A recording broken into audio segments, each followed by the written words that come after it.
आज हम इस वीडियो में दो टॉपिक कवर करने वाले हैं और दोनों ही टॉपिक एक दूसरे से लिंक होते हैं। तो वीडियो पूरा ध्यान से देखना, कुछ भी मिस मत करना, क्योंकि एक डीप साइकोलॉजी है। ये एक वो बीमारी है जो आपकी गली में, समाज में, इस देश में बहुत तेजी से फैल रही है और इसकी हमें खबर तक नहीं है। पहले बात करते हैं उन महिलाओं की जिनकी एज 35, 40, 45 और कुछ केसेस में 50 साल तक है। उनके अफेयर चल रहे हैं। अब यहाँ समझने वाली बात यह है कि ऐसा इस समय क्या चल रहा है कि इतनी उम्र की महिलाओं के, जिनका घर परिवार सेटल्ड है, कोई दिक्कत नहीं, कोई परेशानी नहीं है, उनके अफेयर किसी पराये मर्द के साथ चल रहे हैं। और वहीं महिलाएं काफी नहीं है, यहाँ पुरुषों के साथ भी ये घटनाएं हो रही हैं। अब ऐसा क्यों हो रहा है, चलिए इसके पीछे की साइकोलॉजी समझने की कोशिश करते हैं। देखिए, ये वाली जनरेशन जो है 40-45 साल की उम्र वाली, ये जनरेशन वो जनरेशन है जिन्होंने दुनिया को इतनी तेजी से ग्रो होता हुआ नहीं देखा था। आज दुनिया के ग्रो होने की वो स्पीड है जो पहले कभी भी नहीं थी। अब वो चाहे किसी भी फील्ड में हो, टेक्नोलॉजी हो, मेडिकल साइंस हो या फिर सामाजिक रूप से जो गति हम कर रहे हैं वो वाकई ही बहुत तेज है। आज से 10-12 साल पहले जब तक जियो नहीं आया था, मतलब इंटरनेट एक्सेस इतना इजी नहीं था, आज इंटरनेट हर घर में, इनफैक्ट हर व्यक्ति के हाथ में मोबाइल फोन है, बच्चों के हाथ में मोबाइल फोन है। खैर, बच्चों पे मैं बाद में आऊंगा, अभी बात समझने की है महिलाओं के बारे में। आज हम रील्स, इंस्टा या फेसबुक जो भी कुछ देखते हैं, जो सोशल मीडिया हम इस्तेमाल करते हैं, ये हमारे दिमाग के साथ किस तरह से खेल रहे हैं। आप छोटी छोटी वीडियोस देखते हैं, स्वाइप किया, आपको एक लड़की दिखाई देती है, काफी सुंदर सी, वो कुछ लटके झटके दिखाती है। आप उसका डांस देखते हैं या जो वो कुछ और दिखाना चाहती है वो देख रहे होते हैं। आपको देखकर खुशी होती है, अंदर अंदर एक इच्छा जागती है। ठीक है, वीडियोस देख लिया, बात खत्म, आपको लगा कुछ नहीं हुआ, बस हमने थोड़ा टाइम स्पेंड किया, दैट्स इट। लेकिन आपके भीतर क्या चलने वाला है ये आपको भी नहीं पता। जब आप अपने घर पर आते हैं, वही लटके झटके, वही खूबसूरती या वही चीज जो वो दिखा रही थी, वो आप अपनी पत्नी में ढूंढने की कोशिश करते हैं। वो आपको अपनी वाइफ में नजर नहीं आती, जिसकी वजह से आपकी एक्सपेक्टेशन तो बहुत अधिक बढ़ गई है, लेकिन वो एक्सपेक्टेशन पूरी नहीं हो पा रही है। आपको गुस्सा भी आएगा, आपको किसी और बात पर गुस्सा आएगा, आपको ऐसा लगता है, लेकिन कहीं ना कहीं आपने अपने भीतर इच्छा का जो बीज डाला है वो अंकुरित होने लगता है। आपको अपनी फोन की स्क्रीन पर वो लटके झटके तो दिखाई दे रहे होते हैं, लेकिन आप ये नहीं जानते कि उसके ऊपर कितने सारे फिल्टर्स लगे हुए हैं, किस तरीके से कैमरा एंगल से शूट किया गया है। बस आपको जो दिखता है वही सच लगता है, लेकिन ट्रस्ट मी, ये इतना भी सच नहीं होता। वहीं एक हाउसवाइफ, उसके हाथ में भी फोन है, वो या तो अपनी ससुराल में पूरा दिन फोन पर बात करेगी, और अगर बात नहीं करेगी, वो फ्री है, तो वो भी रील्स या वीडियोस को देखेगी। आज के टेक्नोलॉजी के हिसाब से जो एल्गोरिदम है वो समझता है कि किसको क्या चाहिए, कौन सा कंटेंट हमें परोसना है, ये बड़ी बड़ी कंपनियां अच्छी तरह से जानती हैं। उस महिला को अपने फोन की स्क्रीन में कुछ ऐसी ऐसी चीजें दिखाई देंगी, ऐसे कुछ मर्द होंगे मस्कुलर टाइप के, या जैसा वो पसंद करती है उस तरीके के मर्द दिखाई देंगे, उनकी वो लाइफस्टाइल दिखाई देगी। अब ये सारी वीडियोस को देखने के बाद उस महिला के मन में भी कुछ इच्छाएं जागती हैं। जब उसका हस्बैंड ऑफिस से घर पर आता है, तब उसके अंदर भी कुछ ऐसी इच्छाएं होती हैं। वो अपने हस्बैंड में वही चीजें देखना चाहती है जो वो वीडियोस में देख रही थी, रील्स में देख रही थी। कुछ ऐसा चाहती है कि उसका हस्बैंड आके कुछ ऐसी हरकतें करे, उसे उस तरीके से प्यार करे, उसकी ऐसी केयरिंग करे या वैसी केयरिंग करे। अब वो इतना स्ट्रेस लेकर ऑफिस से घर आया है, वो सब कुछ नहीं कर पाता, वो पहले मेंटली डिस्टर्ब है, परेशान है। तो यहाँ पर ये महिला अपने हस्बैंड को उस बंदे से कंपेयर करती है जो वो रील्स या वीडियोस में देख रही थी। कंपैरिजन में अपने हस्बैंड को फेल पाती है और धीरे धीरे उसके मन में कुछ विचार आने लगते हैं कि जैसे कि मेरा हस्बैंड केयरिंग नहीं है, मेरा हस्बैंड अच्छा नहीं है, गुड लुकिंग नहीं है, इस तरह की बहुत सारी चीजें आ सकती हैं। अब ऐसे में उस महिला का दिमाग वो सब कुछ ढूंढने लगता है जो वो रील्स में या वीडियोस में देख रही थी। और ऐसी महिला को अपनाने के लिए मर्दों की भी कमी नहीं है, बहुत सारे मिल जाते हैं, बस खाली इशारा चाहिए। बहुत सारे मर्द अपना कंधा लिए घूम रहे हैं किसी दुखी महिला का सर रखने के लिए, और जब किसी दुखी महिला को ऐसा कंधा मिल जाता है तो वो तुरंत फिसल जाती है। वो कोई परवाह नहीं करती कि उसका घर परिवार ठीक ठाक था, वो एक शादीशुदा है, उसके बच्चे हैं। वो उस जनरेशन को वो सब कुछ करता हुआ देख रही है जो उसने कभी नहीं किया, क्योंकि आज से 10-15 साल पहले ना तो इंटरनेट इतना एक्सेसिबल था जो हर किसी के हाथ में इंटरनेट हो या ये सब चीजें आसानी से देखी जा सकें। उस समय तो फोन्स भी ऐसे नहीं होते थे, ज्यादातर कीपैड वाले फोन चलते थे। पर आज की जो जनरेशन है, इसके लिए सब कुछ बहुत आसान हो गया है, इंटरनेट बहुत आसान हो गया है, फोन खरीदना बहुत आसान हो गया है, फोन में नए नए फीचर्स, नए नए फिल्टर्स, टेक्नोलॉजी इतनी तेजी से ग्रो कर रही है, सब कुछ बहुत ईजी हो गया है। तो आज की जनरेशन के लिए बहुत बड़ी चीज नहीं होती होगी, लेकिन वो जनरेशन जो अपनी ये उम्र जीकर यहाँ पर पहुंच चुकी है, यानी कि 18-20 साल या 25 साल की जो उम्र रही होगी उसके कुंवारेपन की, उस टाइम पर ये चीजें वो जीना चाहती होगी। आजकल की जो महिलाएं हैं जो 35, 40 या 50 साल की हो जाती हैं, वो यही देखती हैं कि आजकल की लड़कियां जो जी रही हैं, जो लाइफस्टाइल उनका है, वो वाकई बड़ा ज़बरदस्त है। ये सब कुछ तो मुझे भी करना था। और आपने सुना होगा ना कि इंसान कभी बूढ़ा नहीं होता। यहाँ बूढ़ा होना शरीर से नहीं है। इंसान बूढ़ा होता है लेकिन उसका दिल जवां बना रहता है। तो एक महिला वो सब कुछ एक्सपीरियंस करना चाहती है जो आजकल की लड़कियां कर रही हैं, इस उम्र में आकर कर रही हैं, 18, 20, 22, 25 की उम्र में। लेकिन उनकी तो वो उम्र नहीं रही ना। अब वो ससुराल में है, फैमिली में है, उतनी आज़ादी नहीं है, तो अंदर ही अंदर घुटती रहती हैं।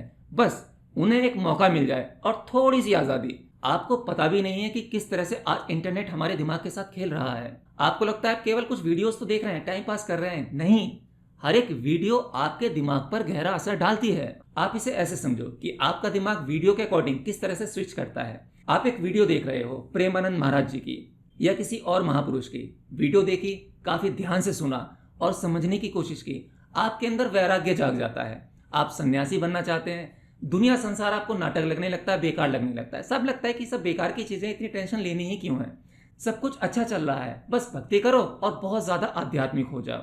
और लिटरली जब तक आप वो वीडियो देखते हैं, वो वीडियो आपको कुछ देर के लिए चार्ज करती है। आप चार्ज हो भी जाते हैं। आपको लगता है बस ठीक है, मुझे अब आध्यात्म में रहना है। यहाँ जो सुख और जो शांति मुझे महसूस हुई है वो और कहीं नहीं है। बस एक दिन तक के लिए आपका मन भीतर से चार्ज रहेगा। आपको लगेगा कि हाँ ठीक है, मेरे अंदर आध्यात्म जाग गया है। और 2-4 प्रवचन अपने घर में भी दे दोगे और अच्छी अच्छी बातें बता दोगे। अगले दिन नींद पूरी लेने के बाद उठे, खाली हुए, फोन लिया और वीडियो देखने लगे। अचानक से आपके फोन की स्क्रीन पर एक दूसरी वीडियो आ जाती है जहां एक सुंदर कपल कहीं विदेश में घूम रहे हैं, एंजॉय कर रहे हैं। वो सब कुछ देखते देखते आपके अंदर फिर से कुछ ना कुछ इच्छाओं के बीच जागते हैं। दूसरी वीडियो देखी, वहां एक महिला शॉपिंग कर रही है, लाखों रुपए खर्च कर रहे हैं शॉपिंग में। वो सब कुछ देखते देखते फिर से आपका दिमाग घूम जाता है, आप फिर से सांसारिक बन जाते हो। अब जो कल आध्यात्मिक वाला विचार था आपके अंदर, आप पूरी तरह से आध्यात्मिक बन गए थे, ऐसा आपको लग रहा था। आज अचानक से दूसरी वीडियो देखते ही आपका दिमाग पूरी तरह से बदल जाता है। अब आप फिर से सांसारिक बन जाते हो। आप पैसा कमाना चाहते हो, कैसे भी करके आप पैसे इकट्ठा करना है। या फिर आप विदेश जाना चाहते हो, जो विदेश वाले एक्सपीरियंस आप देख रहे थे वीडियो में, तो घर बैठे वो आपको नहीं मिल पाता। इच्छाएं पूरी जाग गई हैं लेकिन करना चाहते हो, तो होगा कैसे? तो इसके लिए कुछ ना कुछ तो गलत कदम उठाना ही पड़ेगा। और मन उस गलत कदम उठाने के लिए कह देता है कि हाँ ये ठीक है, इसमें कुछ गलत है भी नहीं, और हम उस गलत को ठीक मान लेते हैं। इससे पहले आपने देखा होगा एक ऐप बहुत फेमस हुआ था, टिकटॉक। आपको शायद पता भी नहीं होगा, चाइना के अंदर जो टिकटॉक है वहां पर वही कंटेंट परोसा जाता है। उसका एल्गोरिदम कुछ इसी तरीके से है, जो कुछ इनोवेटिव क्रिएटिव चीजें दिखाई जाती हैं। वहां पर कुछ ना कुछ इनोवेटिव होता है। आप ड्राइंग कर रहे हैं या कुछ बना रहे हैं या कुछ नए नए आइडियाज को डिस्कवर कर रहे हैं, वो उस टाइप की वीडियो बनाते थे और वैसी ही वीडियो सर्कुलेट होती थी। लेकिन वही टिकटॉक अमेरिका में, खैर आज तो इंडिया में बैन हो गया है। इंडिया में भी कंडीशन आपको पता है कि टिकटॉक क्या परोस रहा था, किस तरह का कंटेंट हम कंज्यूम कर रहे थे। लेकिन अमेरिका में कुछ और दिखाया जाता है, वहां उसका एल्गोरिदम किसी और तरीके से काम करता है। तो महिलाओं के साथ में तो ये दिक्कत है, जो 35, 40, 45 या 50 साल की महिलाओं के जो अफेयर चल रहे हैं, वो जीवन जीना चाहती हैं जो आजकल की लड़कियां जी रही हैं। वो अट्रैक्ट होती हैं उस तरफ। भाई दिल तो सबका है, तो वो चीज़, वो खुशी, वो एक्सपीरियंस वो करना चाहती हैं। वो उन्हें अपने घर पर अपने हस्बैंड के साथ में या उस ससुराल में नहीं मिल पाता, जिसके कारण कहीं ना कहीं अफेयर जैसी चीज़ें हो जाती हैं। हालांकि उन्हें ये भी नहीं पता कि उनके दिमाग के साथ खेला जा रहा है, उनके दिमाग को हैक किया जा रहा है, ये सारी चीज़ें करवाई जा रही हैं। अब बात करते हैं बच्चों की। अब बच्चों को खुश होने की ज़रूरत नहीं है कि आज की जनरेशन है, हम ये सारी चीज़ें देख रहे हैं तो हमें कोई फ़र्क नहीं पड़ेगा, ये चीज़ें हमारे लिए यूज्ड टू हो जाएंगी। नहीं, ऐसा नहीं है। आप सोचते हो कि हमारे बच्चे बहुत अच्छे हैं, बाहर बिल्कुल नहीं घूमते, उनकी संगत गलत नहीं है। उनके जो यार दोस्त हैं 1-2 हैं और काफ़ी अच्छे घर से हैं, तो कोई प्रॉब्लम नहीं है। मेरा बेटा या बेटी कहीं बाहर नहीं जाते, ज़्यादातर समय घर में बिताते हैं, तो आपको लगता है कोई चिंता करने की ज़रूरत नहीं है। नहीं, अगर आपको ऐसा लगता है कि मेरा बच्चा बाहर नहीं जाता, वो घर में अपने रूम में रहता है और वहाँ बहुत सुरक्षित है, कोई टेंशन लेने वाली बात नहीं है, तो ये आपकी सबसे बड़ी भूल है। आप इसे ध्यान से समझने की कोशिश करना। आपको लगता है कि आपने अपने बेटे या बेटी को अपने अपने रूम में अकेला छोड़ रखा है, वो भी फ़ोन के साथ। लेकिन यह फ़ोन के साथ वो अकेले हो ही नहीं सकते। आपने उन्हें फ़ोन देकर उनके ही रूम में पूरी दुनिया लाकर रख दी। अब फ़ोन की जो संगत है, फ़ोन के अंदर जो दुनिया है, ये इंटरनेट की जो दुनिया है, यहाँ पर अच्छी चीज़ों की एक्सपेक्टेशन बिल्कुल मत करना। ठीक है, बहुत सारी चीज़ें अच्छी भी होती हैं, लेकिन ये जो उम्र होती है एडोलेसेंस की, यहाँ पर आपका बच्चा किस तरीके से उसका दिमाग ट्रिगर होता है, किस तरीके से माइंड स्विच करता है, किन किन चीज़ों की तरफ वो जा सकता है। और इंटरनेट का मतलब पता समझ रहे हो क्या है? पूरी दुनिया उसके हाथ में है। वो कहीं पर भी कैसे भी एक्सेस कर सकता है। और जो वो कंज्यूम कर रहा है अकेले रूम में, मेंटल लेवल पे उसके साथ में जो कुछ हो रहा है आप सोच भी नहीं सकते। इस उम्र का बच्चा आपसे सब कुछ नहीं कहता, माँ बाप से तो बिल्कुल भी नहीं कहता। वो जिस परिस्थिति में होता है, उसके दिमाग में जो जो चेंजेस हो रहे होते हैं या जो जो काम वो कर रहा होता है, उसके शरीर में जो बदलाव हो रहे होते हैं, वो आपसे शेयर नहीं करेगा। और ज़्यादा समय फ़ोन के साथ स्पेंड करने के बाद में वो आप लोगों की अहमियत भी नहीं समझेगा।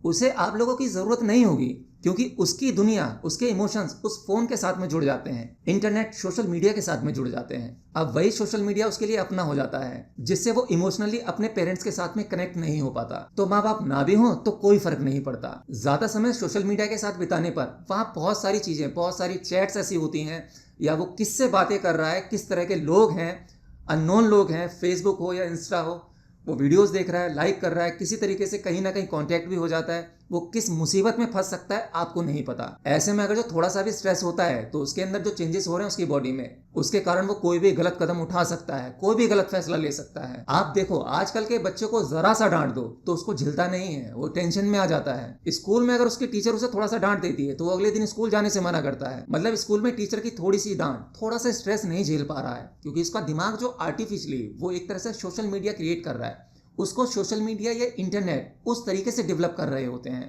और मशीनों में कोई इमोशंस नहीं होते। इमोशंस पावर आपके अंदर होनी चाहिए। इमोशंस को किस तरीके से बैलेंस करना है, ये हमें हमारे माँ बाप से सीखने को मिलता है, समाज से सीखने को मिलता है। और समाज से तो कनेक्ट हम होना ही नहीं चाहते, माँ बाप से भी कनेक्ट नहीं होना चाहते। हमें मजा आता है अपने फोन के साथ में, वहाँ बहुत अच्छे से टाइम पास होता है। तो अगर आप भी अपने बच्चे को बहुत ज्यादा फोन यूज करने दे रहे हैं, हाँ मैं मानता हूँ बहुत सारे बच्चे मेरी बातें सुनकर नाराज होंगे, उन्हें अच्छा नहीं लगेगा कि मैं उनसे फ़ोन छीनने की बात कर रहा हूँ, लेकिन हो सके तो अपने बच्चे को फ़ोन का यूज़ कम से कम करवाएं। अगर आपको लगता है कि आपका बच्चा पढ़ने के लिए फ़ोन मांग रहा है, तो पहले का जो समय था, फिजिकल बुक से जो अंडरस्टैंडिंग होती है वो फ़ोन से नहीं हो सकती। अगर कोई बच्चा फिजिकल बुक पढ़ता है तो वो पढ़ते पढ़ते अपने आप को सिचुएशन से कनेक्ट करता है। फ़ोन में ऐसा नहीं होता। कोई कंटेंट आप सुन रहे होते हैं या देख रहे होते हैं, वो कुछ देर के लिए इफेक्टिव होता है, लेकिन लंबे समय के लिए नहीं होता। पर कोई व्यक्ति अगर जो बुक पढ़ता है तो बुक का पढ़ा हुआ आपको बहुत लंबे समय तक याद रहता है। तो इसलिए आपने देखा होगा जो व्यक्ति ज़्यादा से ज़्यादा बुक्स पढ़ते हैं वो बहुत अच्छे फिलोसफर बन जाते हैं। उनके जैसी अंडरस्टैंडिंग किसी की नहीं होती। तो बस बाकी आप समझदार हैं, आप जानते हैं आपके अपने बच्चों को क्या परोसना है, क्या कंज्यूम करवाना है सोशल मीडिया के नाम पर। तो मिलते हैं अगले वीडियो में किसी नई जानकारी के साथ। तब तक के लिए जय श्री कृष्ण।